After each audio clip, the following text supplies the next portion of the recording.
we think about the Renaissance as a thing that just happened. Like, oh, the Renaissance happened. The Renaissance didn't just happen. People were self-conscious of the fact, and maybe in a misguided way, of the fact that we lived through a period of real decadence and ignorance. Like, again, this is not totally true, but the Gothic period where they didn't have access to all this stuff. We have it now. I mean, can you imagine the moment where, like, Plato is just available to you for the first time? Like, as a culture. They had the Timaeus. They had the Timaeus in Latin. Nothing else. I mean, just like Arabic numerals. Like, can you ever try to do like algebra or multiplication with Roman numerals? It's terrible. It's hard. There's just a moment in the 15th century where they look back, and they were a little judgy about it, to be sure. That's fine. They looked back and said, that was bad. Look at what we have access to now. We need to self-consciously rebuild civilization. Along these texts, along these ideas, we need to do... The Renaissance didn't happen. It was self-consciously willed into reality by people who understood that they were in a very particular, specific mode in history. And we see this in Ficino's letters. Ficino is very clearly aware of the fact that something important is happening, and he is responsible for driving it forward. He has to do it, and there's no one else to do it. And I think that we're in a moment now where we're coming out of a period, I think, or we're maybe at the very end of a period, I think of intellectual decadence and intellectual stupor, where universities had exclusive access to educational. It was a monopoly on education. No shame to the universities, but we're coming out of a period or coming into a period where I do think we could self-consciously choose to go through another Renaissance. Yeah. Do you feel like we're there and that's going to happen? I know through the lens of like the fourth turning and the more that you look through history, you see these cycles. Do you think we're at the birthing of a new Renaissance? If we want to be. If we have to be. We have to be. Yeah. Like it's not, it's not, we think about Hegel, we often think of Hegel sort of as sort of a mechanical theory of history where this part negates that part and gives rise to a new thing. And it's just a very mechanical reading of Hegel. Hegel didn't think it was mechanical. Hegel thought this is consciousness rising to levels of consciousness because of this historical circumstance where that consciousness finds itself. It's not mechanical at all. It's like people being like, yeah, I'm here. And things are different than they were back then. And I need to like change the way that I think about the world and operate in the world. The Renaissance won't happen. It'll be made or it won't be made. And I think it's not a place to invite arrogance. Oh, I can lead the Renaissance. That's not it. That's not going to do it. It's that it is my responsibility to be part of something bigger than myself, intellectually, spiritually, philosophically, scientifically. And that the choice to like raise oneself up is accepting a responsibility, right? Sartre said that real freedom is choosing what you'll be responsible for. That's real freedom. Freedom is not, I have the freedom to like veg out and watch TV all day. That's not real freedom. That's bad faith.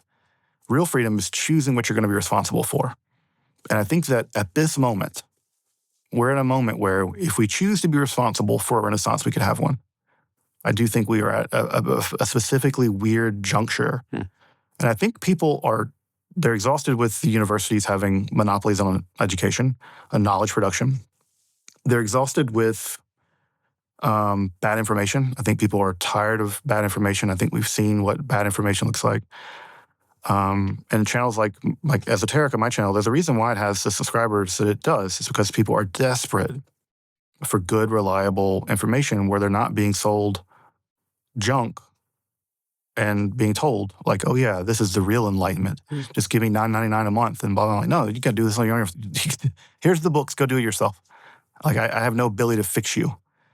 You got to take responsibility for yourself. And I think we are in a moment where we could do that. Will we? I don't know.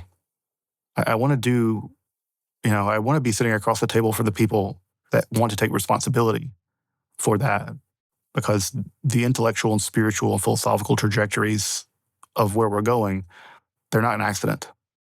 They're gonna have to be people taking responsibility and saying, yep, I don't get to abdicate responsibility. I am now deeply responsible for my little part of pushing this forward.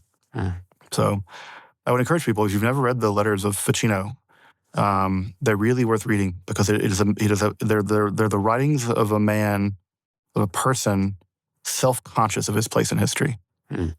And then you get the deep sense of, he became a priest. He's like, this is a sacred vocation. I need God's help to do this. He only began translating this stuff in his 40s. So anyone who's like, I'm 45 and can't do it. Sailed. Yeah, ship sailed. No, it hasn't. Ficino was in his 40s before he ever translated a single word of Greek. And he was self-conscious of the fact of what he was doing. And so, and again, it's not about tooting your own horn. It's not hubris. I can change the world. It's that I am responsible for the world. My world is my responsibility. And I think that we can take, as an educator or whatever, physicists or public intellectuals, we can all sit across the table from each other and say, yeah, we may have real disagreements about values, maybe, but this is a moment where we might be able to decisively push the agenda forward spiritually, philosophically, intellectually. And we if we can do that, great. I think we're in a moment now where the public at large is interested in a different conversation. What words of advice do you have for people to examine how the examining of what you are drawn to helps you clarify what it is that you want to choose responsibility for, and that is also needed in part of any renaissance? Is like, how would you suggest people, from your own experience, find what is truly worth and lights them up and is worth choosing responsibility for in life? They want to be, they feel this pull, they know that they have the capability and capacity to be part of a very important time in human history. I think that you should do what challenges you. Like, if you feel safe and comfortable, you're probably not doing it. I don't agree with most of what I read, but it's not about me, right? And so I think that what I would encourage people to do is, if you find yourself being uncomfortable, if you find yourself being challenged, if you find yourself like being in disagreements with people, again, respectfully, right? I'm not talking about what they do on television. It's a fake debate. It's fake stuff. But it's in the discomfort that growth happens, right? It's in the cracks the light gets in. And if you're not experiencing that, that's a pretty good indicator you're not doing it right. And so I would say, like, also I would tell people, and this is a thing that sort of vexes me about sort of online intellectual culture, is it can be sort of a mile wide and an inch deep. Yeah. And my position, I always say, like, we need a mile deep and an inch wide. Like, my whole career is dedicated to this one very niche thing. And, that's like, how much am I going to push the needle? I don't know. But I want to push that needle, right? And so I would say, really niche down. Get good at something specific. And it's okay that I'm never going to be an expert in Sanskrit. I'm never going to, it's never going to happen.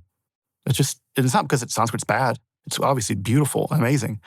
But this is the niche for me. So, like, niche down. Yeah. Find your passion and niche down on it. Yeah. Because it's then you become a real expert, and then your voice is actually coming to the table with, like, all the weight of that niche.